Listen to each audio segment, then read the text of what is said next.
Hello everyone, कैसे हैं आप सभी। आशा करती हूँ अच्छे होंगे और मन लगा के पढ़ाई कर रहे होंगे। तो आज मैं आ गई हूँ फिर अपने एक नए वीडियो के साथ और इस वीडियो में हम जानेंगे कुछ नई बातें और थोड़ा पढ़ाई भी करेंगे और आप सभी के प्रश्न और मेरे जो अनुभव हैं, मेरे जीवन में मैंने जो अनुभव किया है, जो मैंने कटु अनुभव किया है, और वो सारी चीज़ें मैं आपके साथ थोड़ा शेयर भी करती जाती हूँ हर एक वीडियो में, ताकि आप लोगों को कुछ मोटिवेशन भी मिले और आप लोगों का रास्ता जो है थोड़ा आसान हो जाए। तो आज की वीडियो में पहले मैं प्रश्न लेती हूँ कुछ, जैसे ज़रूरी था ये। इस पर तो मैं पहले भी बता चुकी हूँ कि टाइम बहुत कम है, और लेकिन किसी ने पूछा कि 2 महीने, वाकई में 2 महीने में एग्ज़ाम हो जाएगा, तो कैसे इतना सारा कोर्स कवर करेंगे। सारी चीज़ें बची हुई हैं, आपका साहित्य से व्याकरण, काव्य शास्त्र, संस्कृत, सारी चीज़ें, भाषा विज्ञान, मतलब हर एक चीज़ बचा हुआ है। तो कैसे कवर होगा इतनी जल्दी। तो देखिए, बात तो ये सही है, एकदम 100% ये आपकी चिंता जो है वो जायज़ है। क्यों?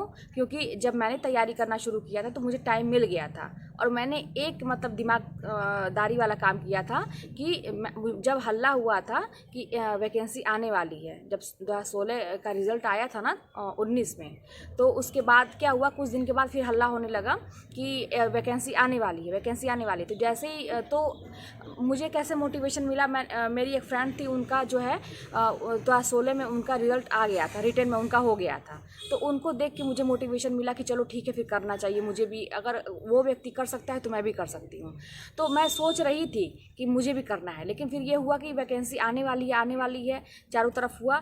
यूट्यूब पे ऐसे ही, जैसे अभी भी नोटिफिकेशन पहले से ही मतलब आता रहता है, तभी से मैंने थोड़ा थोड़ा पढ़ना शुरू कर दिया था, किताब वगैरह मैंने ले लिया था। और अपने मतलब किताब से, ये सरस्वती पांडे की किताब मैंने पहले ली थी, सर का कोर्स तो मैंने बाद में लिया था, तो लेके मैं धीरे धीरे उसको पढ़ना शुरू कर दी थी। तो वही कुल मिला के 10 महीने का टाइम मुझे मिल गया था। तो आप लोगों के टाइम में कुछ लोग जो समझदार होंगे, अभी जो हम लोग का जब रिजल्ट आया है, हम लोग का जो 2021 की वैकेंसी थी टीजीटी की, उसमें देखिए अक्टूबर में रिजल्ट आ गया है, और उसके मात्र 15 दिन या 20 दिन के बाद ही देखिए ये चारों तरफ हो गया, हल्ला हो गया कि नई वैकेंसी फिर आने वाली है 27,000। हालांकि ये पहले से भी हो रहा था, आने वाली है। तो जो समझदार व्यक्ति रहे होंगे वो तुरंत उसी टाइम में लगे होंगे, जो ज़ीरो से शुरुआत कर रहे हैं वो भी उसी टाइम से लगे होंगे, और जिसकी तैयारी पहले से है वो तो ऑलरेडी अपने चीज़ों पे धार दे रहा था, प्रैक्टिस कर रहा था। लेकिन कुछ लोग गलतियाँ ये किए होंगे कि एकदम किताब को टच ही नहीं किए होंगे, और अब जब एग्ज़ाम सर पे आ गया है, फॉर्म फिल कर लिए हैं, तब जाके उनको चिंता बढ़ गई है कि अब क्या करें। तो उनके लिए भी अभी गनीमत है कि लेट नहीं हुआ है, वो भी अपना काम कर सकते हैं। तो कैसे कर सकते हैं?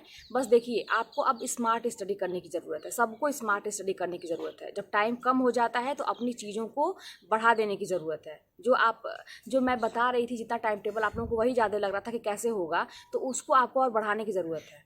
आप इतना सोचिए कि जल्दी से जल्दी पूरे सिलेबस को आप कब तक कवर करेंगे। ठीक है, मान लीजिए आप कहीं कोचिंग कर रहे हैं, तो वहाँ पे कोर्स पीछे चल रहा है अभी अभी मान लीजिए वहाँ पे मतलब धीरे धीरे सारे टॉपिक चल रहे हैं, लेकिन आपके पास मैंने जो बुक सजेस्ट की है, जो सरस्वती पांडे की बुक सजेस्ट की है, या आपके पास जो भी अच्छी बुक है, आप जानते होंगे भाई, जो पढ़ता है पहले से वो जानता है, आपके पास इससे भी अच्छी कोई बुक है या यही बुक है, तो आप इसमें देखिए क्या है कि नोट्स की तरह है, सारे टॉपिक वाइज है और सब कुछ दिया हुआ है।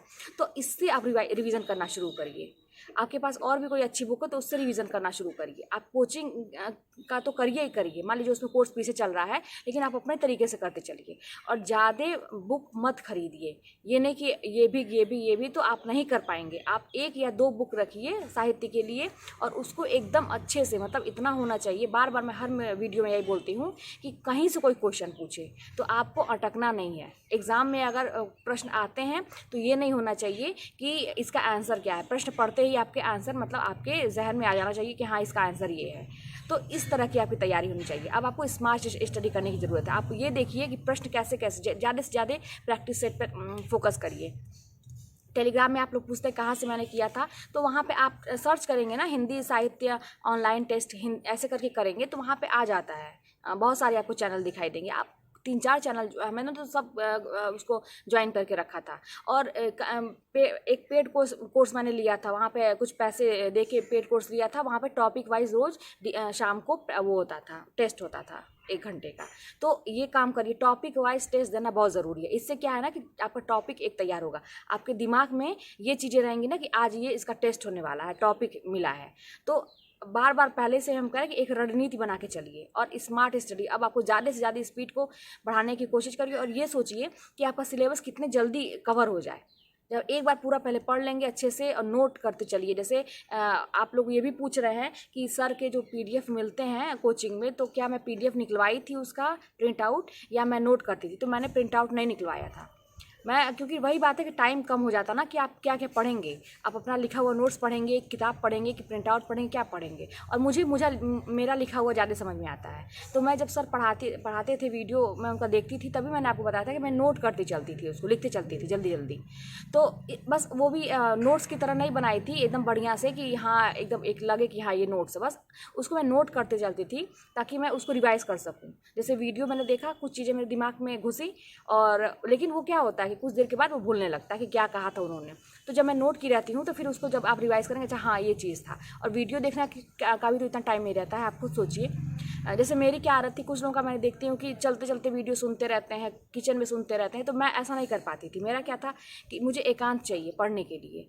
वीडियो भी देखना है तो मैं अगर ईयरफोन लगा के देख रही हूँ तो मैं बैठ के कहीं मतलब एकदम समझ के, क्योंकि मेरा दिमाग वाकई में बहुत मतलब तेज़ नहीं है कि मैं तुरंत कैच करूँ चीज़ें, मुझे भूलती बहुत ज़्यादा है।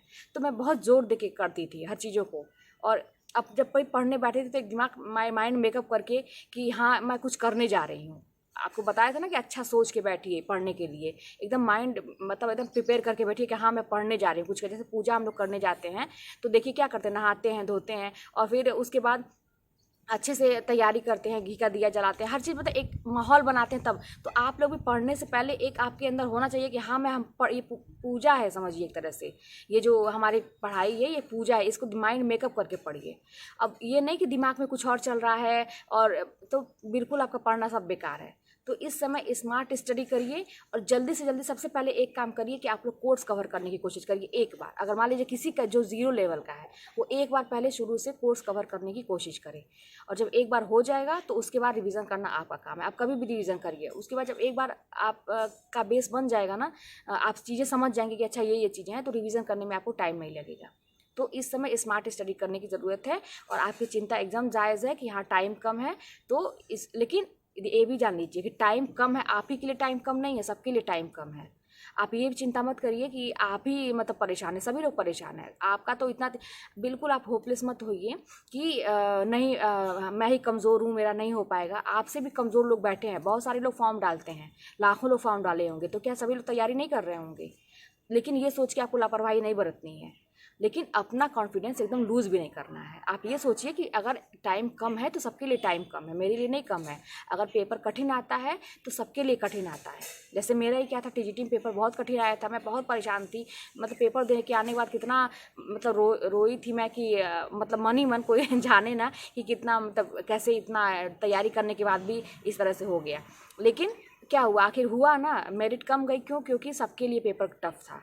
तो एग्ज़ाम अगर होने वाला है जल्दी तो सबके लिए होने वाला है। आप बिल्कुल इसकी चिंता मत करिए, बस आप स्पीड को बढ़ाइए और जल्दी से जल्दी कोर्स कवर करने की कोशिश करिए। कोचिंग में टॉपिक कहीं भी चल रहा है, चलने दीजिए उसको, लेकिन आपके पास जो आपको किताबें हैं आपके पास, उससे आप आगे पढ़ते जाइए। तो जब फिर कोचिंग वाला वीडियो देखेंगे तो आपको ज़्यादा समझ में आएगा और कि अच्छा हाँ मैं पहले पढ़ चुकी हूँ या पढ़ चुका हूँ। ठीक है, तो स्मार्ट स्टडी करिए और प्रैक्टिस सेट पे ज़्यादा ध्यान, प्रैक्टिस पे ज़्यादा ध्यान दीजिए, क्वेश्चन के ज़्यादा ध्यान दीजिए। फिर और भी बहुत सारी चीज़ें हैं। जैसे बहुत सारे लोग परेशान रहते हैं ना किसी के निगेटिव कमेंट करने से। बहुत सारे लोग कमेंट कर रहे हैं कि उनके घर में ये परेशानी है, मतलब सपोर्ट नहीं करना है, ये है। तो इस समय फ़िलहाल कोई भी चीज़ पे आपको ध्यान देने की ज़रूरत नहीं है। और आप ऐसे रिश्ते को तो एकदम इग्नोर करिए जिस रिश्ते में आपको हमेशा सफाई देनी पड़ती है। आपको हमेशा अपने आप को सही साबित करने के लिए हमेशा सफाई देनी पड़ती है। तो ऐसे रिश्तों को इग्नोर करिए। मेरा क्या था ना कि एकदम सेम कंडीशन ऐसी ही थी कि जब भी आप किसी को खुश देखिए नहीं कर सकते हैं। आप अगर किसी को, जो व्यक्ति के मन में आपके प्रति खराब धारणा बन चुकी है, वो व्यक्ति को आप कभी खुश नहीं कर सकते हैं। उसके लिए बस आपका समय बर्बाद करना है, अपना लॉस करना है चीज़ों को। तो ऐसे लोगों को पीछे भागिए ही मत। मैंने बहुत ऐसे लोगों को कोशिश किया था खुश करने के लिए, लेकिन क्या होता है कि वो व्यक्ति थोड़ी देर के लिए खुश होता है, फिर क्योंकि उसके अंदर तो आपके प्रति मन में गलत धारणा है, फिर वो कुछ देर के बाद आपसे दूसरी चीज़ें को लेके आएगा सामने, फिर आप उसकी सफाई देंगे, फिर आप अच्छे बनने की कोशिश करेंगे, फिर वो व्यक्ति थोड़ी देर के लिए खुश हो जाएगा, फिर क्या करेगा, फिर एक नई चीज़ लेके आएगा आपके सामने, आपको गलत साबित करने के लिए। तो ऐसे लोगों के पीछे बिल्कुल समय बर्बाद मत करिए, ऐसे लोगों को एकदम छोड़ दीजिए। आपको कोई इग्नोर करता है ना, कहते हैं ना कि आपको कोई इग्नोर करे तो उसे पहचानने से इनकार कर दो, तो एकदम करिए, एकदम अपने आप पे सेल्फिश बन जाइए कुछ दिन के लिए, बिल्कुल छोड़िए कोई क्या कहता है क्या नहीं कहता है। देखिए कहने वाले ना, आज मेरी जॉब हो गई है, लेकिन जो निगेटिव लोग हैं, जो मेरे लिए गलत सोचते थे, जो मेरी आलोचना करते थे, आज ऐसा थोड़ी ना है कि उनकी धारणा मेरे प्रति बदल गई है। आज भी वो कुछ ना कुछ मेरे अंदर कमी खोजते रहते हैं और नई नई चीज़ों को लेके आते हैं। मुझे सुनने में आता है कि उसने ऐसा कहा, उसने, मुझे कोई फ़र्क नहीं पड़ता। इन चीज़ों से मैं बहुत ऊपर निकल चुकी हूँ, मैं आगे बढ़ रही हूँ। और उनको ये भी नहीं अच्छा लग रहा होगा कैसे आगे बढ़ रही है, कैसे इसकी जॉब लग गई, कैसे अपने जीवन में खुश है, कैसे हंस रही है। तो ऐसे लोगों को आप एकदम इग्नोर करना सीखिए। बिल्कुल भी उनके लिए आपको अपने ऐसे रिश्ते जहाँ पे आपको सफाई देने पड़े अपने आप को सही साबित करने के लिए, तो आपको ऐसे रिश्तों के पीछे भागने की कोई ज़रूरत नहीं है। और वाकई में जो जिन रिश्तों में प्रेम होगा तो वो आपको गलत साबित करेंगे ही नहीं। वो खुद अगर विश्वास है तो वो कभी आपको ऐसी नौबत नहीं आएगी कि आपको सफाई देना पड़े। ठीक है, तो ये सारी चीज़ों को इग्नोर करिए। फ़िलहाल आपके लिए ज़रूरी क्या है वो देखिए। अभी फ़िलहाल ज़रूरी एग्ज़ाम है। उसके बाद कुछ लोगों ने पूछा कि वो डॉक्यूमेंट क्या क्या लगते हैं जब सिलेक्शन हो जाता है। तो डॉक्यूमेंट में क्या है, देखिए जितना आपने अपलोड, पहले हम लोग के टाइम में अपलोड करना पड़ा था, जितना ओरिजिनल जितनी चीज़ें होती हैं, जो एलिजिबिलिटी होती है, जो चीज़ें मैंने डॉक्यूमेंट में फॉर्म में फिल करा था, और जितना मतलब हाई स्कूल से लेके जितना आपके पास है, तो वो ओरिजिनल अपलोड करना पड़ता है। फिर उसका वो वेरिफिकेशन होता है, तो वो सारे आपके ओरिजिनल मार्कशीट और आपके सर्टिफिकेट सारे होने चाहिए। और उसके बाद अगर आपके मार्कशीट में कोई सुधार वगैरह करवाना है तो आप पहले ही करवा लीजिए, क्योंकि छोटी छोटी चीज़ें देखी जाती हैं। अगर स्पेलिंग भी मिस्टेक है या कुछ चीज़ें मिस्टेक है तो उसका भी देखा है। तो अगर हो सके संभव कोई घर में हो, अपने तो मत डिस्टर्ब होइए, कहीं आने जाने की ज़रूरत नहीं है अभी। अगर कोई हो तो करवा ले, और नहीं तो एक एफिडेविट लग जाता है उसके साथ में, फिर आप बाद में भी करवा सकते हैं, तो उसकी कोई दिक्कत नहीं होती है। और बहुत सारे प्रोसेस होते हैं, हमेशा बदलता रहता है, उसके लिए आप बिल्कुल चिंता मत करिए। वो सारी चीज़ें एकदम स्मूथली हो जाती हैं, हर चीज़ें, है ना। फिलहाल क्या है कि हमारा काम है एग्ज़ाम निकालना।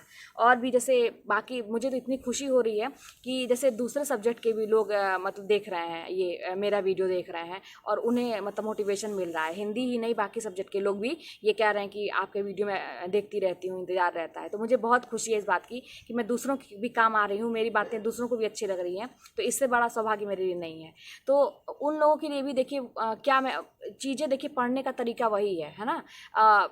सब्जेक्ट कोई भी हो, लेकिन आपको जब भी पढ़ना है तो यही तरीके होते हैं। सबके साथ सिचुएशन जो है ना यही होता है कि एग्ज़ाम है, लोगों के ताने सुनना, लोगों की बातें सुनना, और ये है वो सबके साथ होता है। तो पढ़ाई कैसे करनी है, सब्जेक्ट कोई भी हो, आपको तरीके वही अपनाना है कि जल्दी से जल्दी सिलेबस को कवर करना है, उसको रिवीजन करना है। कितने बार रिवीजन करते हैं, प्रैक्टिस सेट लगाने हैं ज़्यादा से ज़्यादा, और क्वेश्चन पे फोकस करने हैं। और अपने आप को सबसे बड़ी बात है कि मोटिवेट करके रखना है। जितना आप एक देखेंगे ना, कोई भी चीज़ असंभव नहीं होता है। आप कह रहे हैं कि 2 महीने में क्या हो सकता है, 2 महीने में बहुत कुछ हो सकता है।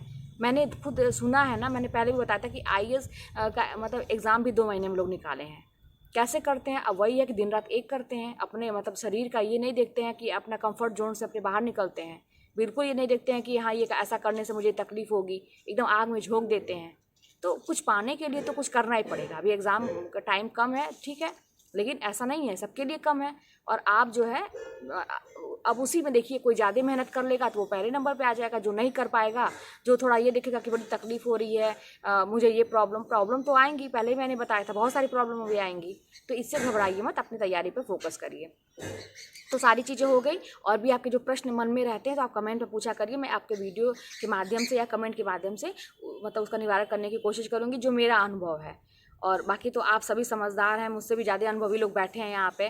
मैं भी एक स्टूडेंट हूँ, लेकिन ये है कि कुछ अनुभव ऐसे हैं, मेरे पर्सनली अनुभव हैं कि मुझे लगता है कि शेयर करना चाहिए आप लोगों के साथ। तो आइए कुछ आज हम लोग आज के थोड़ा पढ़ भी लेते हैं भाषा विज्ञान संबंधित। जैसे बोलियां और उपबोलियां होती हैं, बोलियां हमारी होती हैं, भाषाएं, ये सब से क्वेश्चन आते हैं क्योंकि कहाँ से अपभ्रंश से कौन कौन सी बोली भाषाएं, फिर उसकी उपबोलियां क्या होती हैं, कितने तरह की होती हैं। तो आइए इन सब पे थोड़ा सा आज डिस्कस कर लेते हैं।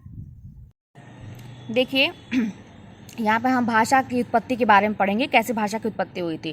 तो पहले थोड़ा सा इसका हम जानेंगे कि क्या भूमिका जानेंगे कि भाषा तो संस्कृत भाषा के भाषा धातु से बनी है, और इसका क्या अर्थ होता है, कहना, ठीक है। और धातु आप लोग जानते ही होंगे, जैसे जो क्रियाओं के जो मूल रूप होते हैं, जैसे खा पी उठ, ये सब जाना जा, ये सब धातु कहलाते हैं ना। तो उसके बाद ये हम देखेंगे कि संस्कृत भाषा जो है सबसे पुरानी भाषा मानी जाती है। और इस संस्कृत भाषा जो 1500 ईसा पूर्व में मौजूद थी, उसके लगभग जब मतलब इसको माना जाता है। और मानव उत्पत्ति का पहला ग्रंथ कौन सा माना जाता है? ऋग्वेद को, है ना। ऋग्वेद हमारे सबसे उसमें वेदों में सबसे पुराना माना जाता है। और ये भी जानेंगे कि संस्कृत जो है इस भाषा के दो रूप होते हैं, एक वैदिक संस्कृत होती है और एक लौकिक संस्कृति होती है। तो इस वैदिक संस्कृति में इसमें चारों वेदों को लिखा गया था, जैसे ऋग्वेद, यजुर्वेद, सामवेद, अथर्ववेद। और चारों वेदों को एक शब्द में संहिता कहते हैं। जब भारत में ऋग्वेद लिखा जा रहा था, उसी समय ईरान में क्या लिखा जा रहा था? अवेस्ता नामक ग्रंथ लिखा जा रहा था। वैदिक संस्कृति को देववाणी कहा जाता है। वैदिक संस्कृति का समय 1500 ईसा पूर्व से 1000 ईसा पूर्व माना जाता है। देखिए, मैं जैसे जब कोई सर पढ़ाते थे तो मैं ऐसे नोट करते जाती थी उसको, ठीक है, नोट्स के रूप में। बहुत ज़्यादा उसमें चीज़ों को नहीं, छोटे छोटे चीज़ों को, जैसे जो इंपॉर्टेंट है। अब लौकिक संस्कृति का समय जो है वो 1000 ईसा पूर्व से 500 ईसा पूर्व है। इसे ब्राह्मण संस्कृत या उत्तर संस्कृत भी कहा जाता है। अब लौकिक संस्कृति में सबसे पहले रामायण, महाभारत, उपनिषद, वेदांत, आरण्य, वेदांग, पुराण, उप पुराण लिखा गया ये सब चीज़ों में, लौकिक संस्कृति में। अब ये पूछा जा सकता है ना कि उपनिषद है, वेदांत है, महाभारत, ये सब किस संस्कृति में लिखा गया है, तो पूछा जा सकता है। अब महाभारत को जैन संहिता भी कहा जाता है, सभी लोग जानते हैं। संस्कृत भाषा के बाद कौन सी भाषा आई? पाली भाषा आई। तो पाली भाषा का समय 500 ईसा पूर्व से प्रथम शताब्दी तक माना जाता है। और यह बौद्धों की भाषा थी। बौद्धों की, जैसे बुद्ध भगवान ने उपदेश, जैसे कहा जाता ना कि इन लोगों के जो पूरे चली थी संस्था इन लोगों की, बौद्धों की, तो उसमें पाली भाषा में मतलब इनके उपदेश वगैरह पाली भाषा में थे। भारत की जन भाषा क्या कही गई? पाली। प्रथम देशी भाषा पाली भारत की, है ना। ये सब क्वेश्चन देखिए छोटे छोटे हैं, पूछा जा सकता है। प्राकृत भाषा, अब इसका समय प्रथम शताब्दी से 500 ईस्वी। अब प्राकृत को जैनों की या मलेच्छों की भाषा भी कहते हैं, प्राकृत को। अपभ्रंश क्या होता है? अपभ्रंश का फिर उसके बाद अपभ्रंश आया, तो 500 से 1000 ईस्वी तक, ये ईस्वी चल रहा है, ठीक है। तो इसका अर्थ क्या होता है? अपभ्रंश का मतलब यही होता है कि गिरी हुई भाषा या भ्रष्ट भाषा। अपभ्रंश का मतलब यही होता है। तो इसके 7 रूप हैं। अब यहाँ से देखिए ये चीज़ें मेन है, ठीक है ना। जैसे शौर सैनी अपभ्रंश, खस अपभ्रंश, ब्राचर अपभ्रंश, महाराष्ट्रीय अपभ्रंश, पैशाची अपभ्रंश, मागधी अपभ्रंश, अर्धमागधी। और यहीं पर देखिए साइड में एक क्वेश्चन है कि हिंदी में कितनी उपभाषा तब बोली हैं, पूछा जाता है। तो उपभाषा आपकी 5 है और बोली आपकी 18 है। अब यही देखिए, हम देखेंगे कि अपभ्रंश जो 7 प्रकार के हैं उनसे कौन कौन से मतलब भाषा और उपभाषा निकली हुई है। तो अपभ्रंश, अब देखिए आपको जब याद नहीं होगा ना तो इसका फ्लो चार्ट बना सकते हैं, फ्लो चार्ट, ठीक है। तो जैसे मैंने क्या किया था, ऐसे मतलब नोट कर लिया था, तो क्रम वाइज। जैसे पहला शौर सैनी अपभ्रंश मान लीजिए है, तो इससे गुजराती, पश्चिमी हिंदी, राजस्थानी हिंदी। अब देखिए जहाँ जहाँ हिंदी लगा हुआ है ये उपभाषा है, ठीक है। मैंने अभी बताया कि उपभाषा 5 होते हैं। तो जहाँ जहाँ पे पश्चिमी हिंदी उपभाषा है, राजस्थानी हिंदी जिसके आगे हिंदी लगा है वो उपभाषा है। शौर सैनी से ये 3 निकला। उसके बाद खस से क्या हुआ? पहाड़ी हिंदी उपभाषा, ठीक है। ब्राचर अपभ्रंश से क्या हुआ? सिंधी भाषा निकली। पैशाची से पंजाबी और लहदा। तो अब ऐसे कैसे? पैशाची, तो प से पैशाची, प से पंजाबी, और पंजाबी में लोग लहंगा पहनते हैं तो लहंगा से लहंदा, इस तरह से। महाराष्ट्रीय अपभ्रंश में मराठी अपभ्रंश। मागधी अपभ्रंश से क्या हुआ? उड़िया, असमिया, बंगला, बिहारी हिंदी उपभाषा है, हिंदी लगा है ना तो उपभाषा। अर्धमागधी अपभ्रंश से पूर्वी हिंदी, और पूर्वी हिंदी है ये भी क्या है? उपभाषा है। अब यहाँ देखेंगे उपभाषा और बोली। अब किस 5 उपभाषा मैंने आपको यहाँ पर बताया कि आपकी उपभाषा 1 2 3 4 5, ठीक है। तो जितने भी उपभाषा हैं, ठीक है, उनसे कौन कौन सी बोलियां निकली, अब ये हम लोग देखेंगे। तो पश्चिमी हिंदी, ठीक है, इससे क्या क्या हुआ? बांगरू, हरियाणवी, इसको दोनों को बोलते हैं। बुंदेली, ब्रजभाषा, कन्नौजी, कौरवी, खड़ी बोली, ये निकला। फिर कौरवी का प्रयोग सर्वप्रथम राहुल सांकृत्यायन ने कहा था। ये बहुत इंपॉर्टेंट क्वेश्चन है ना। कौरवी जो है उसका प्रयोग किसने किया था? राहुल सांकृत्यायन ने किया था।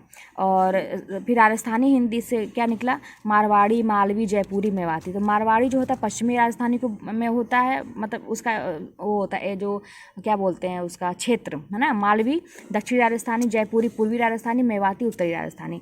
पहाड़ी हिंदी कुमाऊनी, गढ़वाली, नेपाली। बिहारी हिंदी मैथिली, मगही, भोजपुरी। पूर्वी हिंदी अवधी, बघेली, छत्तीसगढ़ी।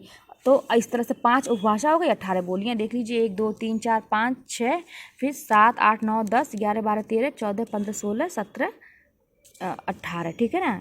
अब देखिए 1 2 3 4 5 6 7 8 9 10 11 12 13 14 15 16 17 18, ठीक है। तो इस तरह से जो है 18 बोलियाँ हो गई। अब जैसे मैंने कहा कि आप लोग फ्लो चार्ट बनाया करिए, तो फ्लो चार्ट जब बनाएंगे तो कैसे बनाएंगे, जैसे मान लीजिए ये अपभ्रंश, ठीक है ना, आपको पता ही है, तो इसमें ये इस तरह से खींच के, ठीक है ना। अब इसमें मैंने कहा कि 5 जो है आपकी उपभाषा है, ठीक है ना, इस तरह से आपने खींच लिया। अब यहाँ पे पश्चिमी हिंदी, ठीक है, इस तरह से, फिर यहाँ पे उसके बाद राजस्थानी इस तरह से करके, फिर यहाँ पे पहाड़ी, ठीक है, फिर उसके बाद जो है बिहारी, उसके बाद पूर्वी। कहने का मतलब इस तरह से जो है आप फ्लो चार्ट बनाएंगे। अब पश्चिमी हिंदी से अब इसका निकाल के, अब इससे जो मतलब जितने भी प्रकार की इससे बोलियां निकली, फिर इससे करके, ठीक है, तो इस तरह से जब फ्लो चार्ट बना के आप काम करेंगे तो आपको जल्दी याद हो जाएगा। फ्लो चार्ट से दिमाग में चीज़ें बैठती हैं और आपको जल्दी याद हो जाएगा। तो चलिए, आज हम लोगों ने थोड़ा सा पढ़ाई भी किया और आप लोगों के प्रश्नों का जवाब भी देने का मैंने कोशिश किया था। तो और भी प्रश्न आप पूछ सकते हैं। फ़िलहाल अपने स्मार्ट स्टडी पर ध्यान दीजिए, टाइम कम है और घबराने की ज़रूरत नहीं है। पेपर टफ अगर आएगा तो सबके लिए आएगा, टाइम कम है तो सबके लिए कम है, लेकिन आप अपने स्पीड को बढ़ाइए। और आज के मतलब सबसे वीडियो का मतलब टॉपिक कहा जाए तो यही था कि आप करेंगे क्या, स्मार्ट स्टडी कैसे करेंगे। तो उसके लिए आप जो है ना, पहले आप सिलेबस कंप्लीट करिए, पहला काम करिए कि जल्दी से जल्दी आप सिलेबस कंप्लीट, कोर्स कंप्लीट करने की कोशिश करिए। कोचिंग में जहाँ चल रहा है चलने दीजिए। आप किताब, आपके पास जो भी सोर्स हैं, जो भी आपने किताब मटेरियल खरीदा है, उससे आप मतलब जल्दी जल्दी टॉपिक कवर करने की कोशिश करिए, क्वेश्चन सॉल्व करने की कोशिश करिए। और इसके बाद आप एकदम रिवीजन, है ना, सारी चीज़ें बहुत आसान हो जाएंगी। तो चलिए, मिलते हैं अगले वीडियो में। आपके जो भी प्रश्न होंगे आप पूछिएगा, मैं उसे देने का प्रयास करूँगी। तो मिलते हैं अगले वीडियो में।